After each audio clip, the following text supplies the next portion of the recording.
Welcome to our Greenlines Podcast, part of the Erasmus Plus project called Greenlines. It's a shared initiative of 4 RCOs from Austria, Hungary, Italy, and Portugal. We are here to help project managers, event organizers, and volunteers implement sustainability in their projects without increasing their workload or budget.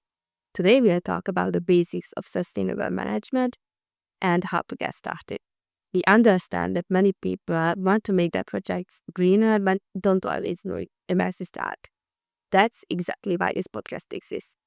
To provide you with practical, easily applicable tips to help you make projects more sustainable without feeling overwhelmed. To help us navigate this topic, we are joined by Zita. Welcome, Zita. Hi, everyone. Here representing Greenlines Project, and few of the members from the team are actually doing the cycling trip to Europe now, so big shout out to them as well. They are promoting the Greenlight project that we will be presenting today. Yes, it sounds great. Will you explain what are the biggest sustainability challenges that project managers face today? Sure. Let me give a bit of the context first on why we decided to dedicate our Greenlines project entirely on sustainable project management practices. So as you said, Greenlines project is a result of the shared ambitions of 4 organizations as we identified the common need for more sustainable, for more environmental sustainability in projects.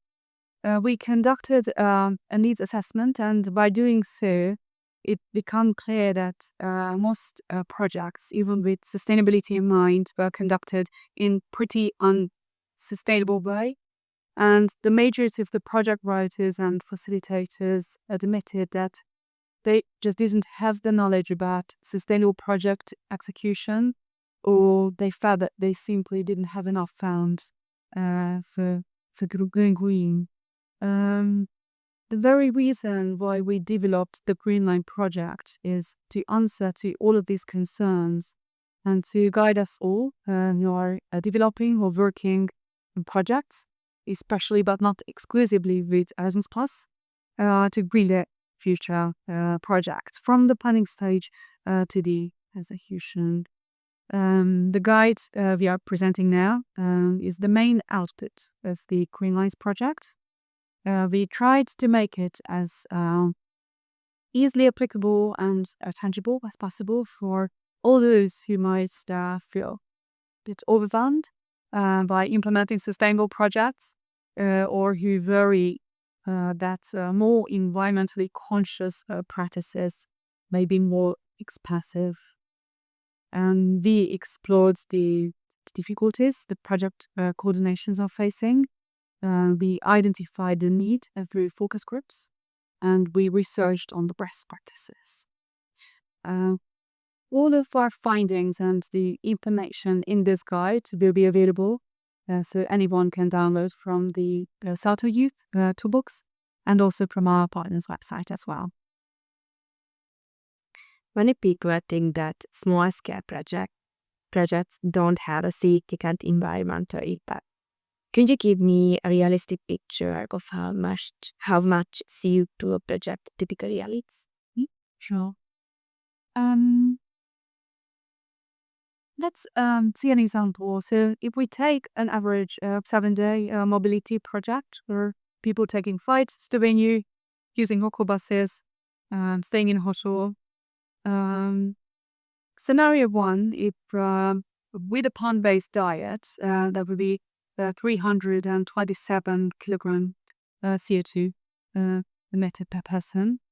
The equivalent amount of CO2 would take a year for 26 trees to absorb.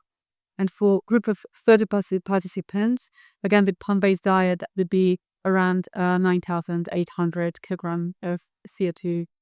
Whilst taking the same project, using the same transport, but this time with regular diet, including meat on a daily basis, that would doubling up. So that would be 577 kilogram CO2 emitted per person, which means for a group of 30 people, that would be 17,310 kilogram CO2, which is around 1,380 trees to absorb a year. So as we see, a regular diet with animal product has more than twice the carbon footprint eventually compared to pond-based food. I wonder how project managers assess the environmental footprint of their events and projects. There are basic steps assessing the environmental impact of your project. These are the following ones. First, identify and examine the areas of potential environmental impact of the project. To be each trouble, the venue, the catering. Then collect all the data with these different areas. Then analyze them. Try to estimate how much impact the project would have. Then identify, evaluate, and apply, if possible, mitigation measures. And finally, public engagement, stakeholders or the local community. One common fear is that sustainability equals higher costs. Well, what would you respond to that? The very reason we worked on turning this guide into comprehensive, easily applicable and tangible tool was to help exactly with that question and all the concerns around during the process of implementing a successful, sustainable project without the fear of the extra workload, the extra costs. We will explore one by one the overall environmental impact of the project, considering different areas, such as the catering, the venue, the travels, etc. And we will put them into perspective, so to see the environmental impact, and in order to be able to answer that, what changes we can make to make a bigger impact. And what is your experience? Do sustainable practices make project management more complex, or can they actually simplify them? As a project manager or someone involved in the work of the civil society organizations, he will likely to be responsible for like grants to be able to implement a project. And many grant-making bodies and foundations or government agencies now do consider sustainability as a critical factor.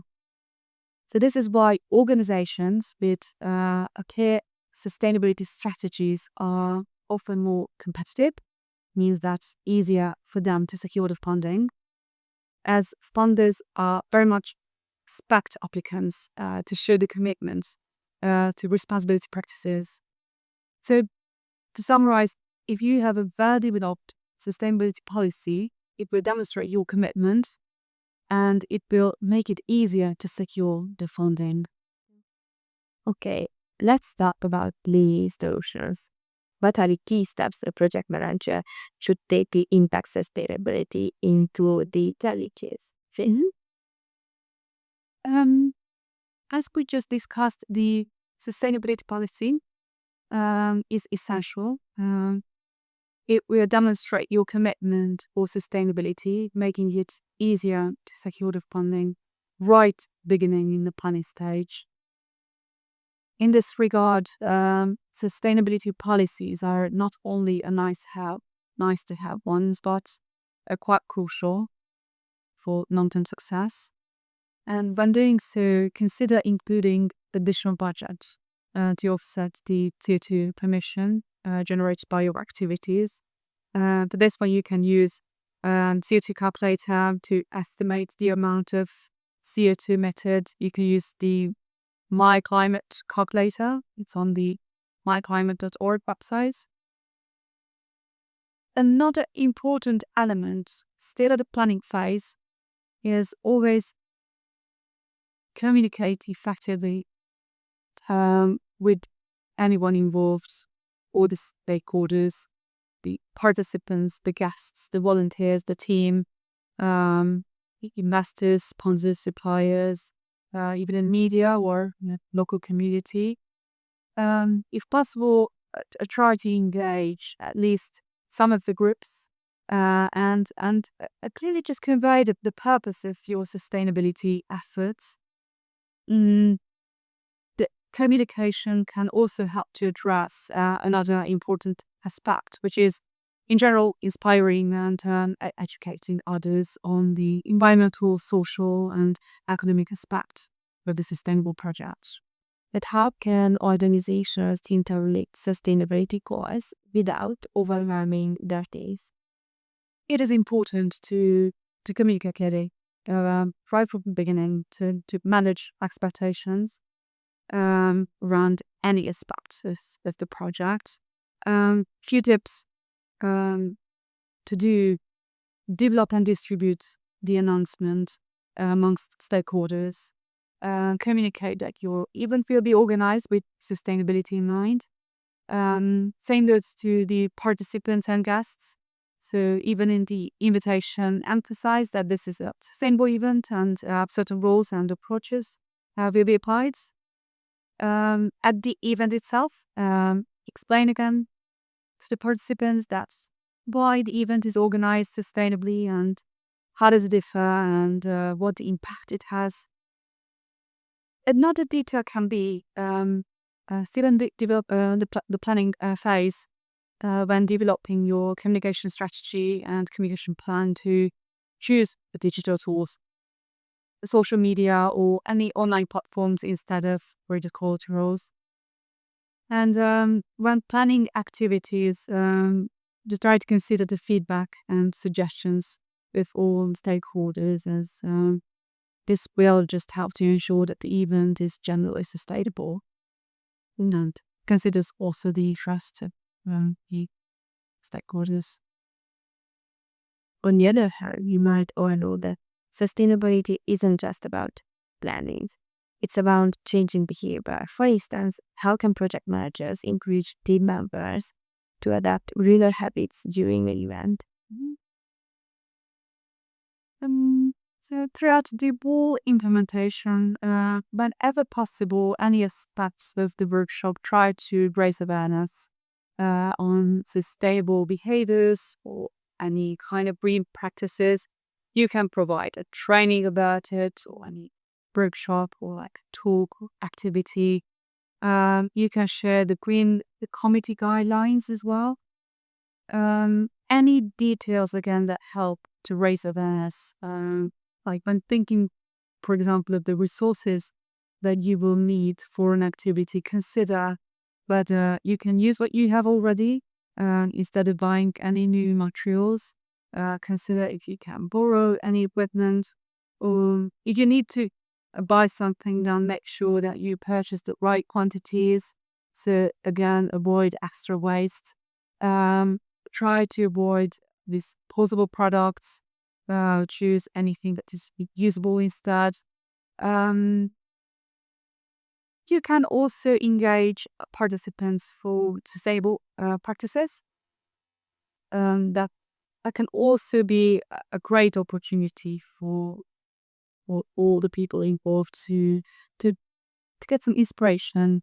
You could even encourage them for any reusable items that we can carry and have outside at the workshop as well, water bottles or thermal mugs instead of using different cups every coffee breaks. You can have sustainable name badges instead of some plastic one that you will throw away after the day.